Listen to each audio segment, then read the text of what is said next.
BRS అధినేత మాజీ CM KCR రేపు కాళేశ్వరం కమిషన్ విచారణకు హాజరు కానున్నారు. ఈ నేపథ్యంలో ఆయనకు మద్దతుగా నిలిచేందుకు బీఆర్ఎస్ కార్యాచరణ రూపొందించింది. ఎర్రవల్లి ఫామ్ హౌస్ నుంచి భారీ కాన్వాయ్తో కేసీఆర్ తెలంగాణ భవన్ కు చేరుకోవడం, అక్కడి నుంచి బీఆర్కే భవన్ వద్దకు రావడం అన్ని ప్రత్యేకంగా ఉండేలా ఏర్పాట్లు చేస్తున్నట్లు తెలిసింది. భారీగా పార్టీ శ్రేణులు తరలివచ్చేలా ప్రణాళిక రూపొందిస్తున్నారు. హైదరాబాద్, ఉమ్మడి రంగారెడ్డితో పాటు చుట్టుపక్కల జిల్లాల నుంచి కార్యకర్తలు పెద్ద ఎత్తున తరలి రావాలని పార్టీ పిలుపునిచ్చినట్లు తెలుస్తోంది.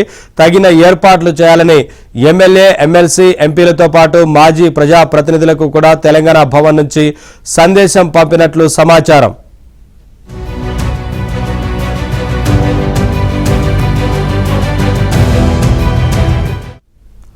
నిన్న కాళేశ్వరం కమిషన్ విచారణకు హాజరైన అనంతరం మాజీ మంత్రి హరీష్ రావు నేరుగా ఎర్రవల్లిలోని ఫామ్ హౌస్ కు వెళ్లారు. అక్కడ కేసీఆర్ తో భేటీ అయ్యారు.